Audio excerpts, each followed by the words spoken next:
Bienvenue une fois de plus dans ce programme. Merci d'être avec nous. Commençons par la Centrafrique où la mise en œuvre de l'accord de paix signé le 6 février dernier avance lentement. Le Premier ministre Firmin Ngrebada s'est dit confiant pour la suite. Il estime que son pays peut y arriver malgré les difficultés rencontrées. Lundi, un séminaire a été organisé à Bangui, la capitale, en vue de créer la très attendue commission justice et réconciliation prévue par le Forum de Bangui de 2015 et intégrée dans l'accord de Khartoum. Une vingtaine de ministres, y compris ceux issus des groupes armés, ont pris part aux travaux. En effet, Jerry, il faut ajouter qu'un des principaux groupes armés de la Centrafrique, le Conseil national de défense et de sécurité, a accusé en début de semaine le gouvernement de Bangui d'avoir violé l'accord de paix de Khartoum en déployant début mai des troupes quelques heures dans la ville de Kaba Bandoro, au centre du pays. Et selon une ONG sur place, les forces du gouvernement sont venues en mission de reconnaissance en vue d'une installation prochaine, Jerry. Nous sommes en ligne avec M.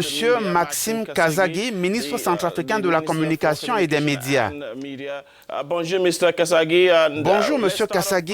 Avec la tenue de ce séminaire gouvernemental, la création de la commission Vérité, Justice, Réparation et Réconciliation se précise. Et le moins qu'on puisse dire, c'est qu'un pas important dans l'application de cet accord de paix sera fait à l'issue de ces travaux.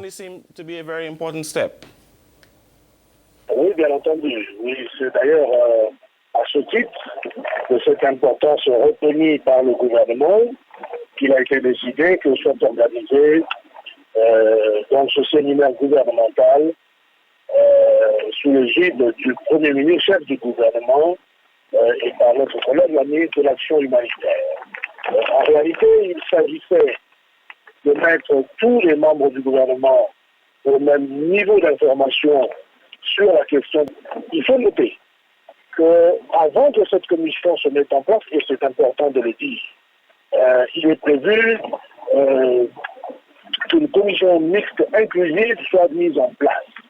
Cette commission va, dans l'urgence, traiter des questions, je dirais, de tous les incidents, de toutes les questions de justice qui ont eu lieu pendant la période évoquée, et va préparer, n'est-ce pas, la voie de la commission Vérité, Justice, Réconciliation. Monsieur Maxime, quel est l'objectif visé par cette commission Vérité, Réconciliation? Il faut le dire, il s'agit déjà du 8e accord depuis le début de cette crise. Elle aura pour but d'inventorier tout ce qui s'est passé pendant la période, de voir comment certaines questions seront orientées soit vers, je dirais, la justice transitionnelle, d'autres vers la justice internationale, et ainsi de suite, pour traitement. Sur le plan de la justice, quelle relation aura cette commission avec la Cour pénale spéciale de Bangui ou la Cour pénale internationale de La Haye? Elle n'a pas une relation institutionnelle, sauf que il y aura certainement une collaboration, une coopération judiciaire, dans le sens où il y a des dossiers que cette commission Vérité Réconciliation ne traitera pas parce que pas de son ressort et qui iront vers, n'est-ce pas, la Cour pénale spéciale, la Cour pénale internationale ou d'autres, n'est-ce pas, entités. Tout simplement, je vous donne un exemple. Vous avez un certain nombre de crimes qui, eux, en aucun cas ne peuvent être traités en dehors de ce que ce sont des crimes de guerre, par exemple, ou des crimes contre l'humanité. Et donc, ceux-là seront traités par ces juridictions. Il y aura donc des passerelles. Et pour finir, Monsieur le ministre, est-ce que cette commission aura un volet compensation pour les victimes ou les familles des victimes qui ont perdu un membre ou des affaires, on va dire? Absolument, absolument. cela a été discuté. D'ailleurs, il a été décidé qu'un fonds soit mis en place, un fonds de compensation des victimes, pour lequel le gouvernement a pris attache avec les partenaires financiers.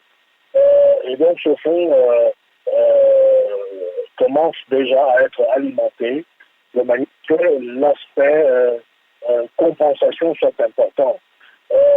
Il va falloir dire la vérité pour que la justice se passe, pour que l'on répare. Quand on répare, c'est que dans certains cas, la réparation est morale, c'est le pardon, c'est la déclaration publique, mais il y a plusieurs cas dans lesquels les réparations sont des réparations de faits tangibles.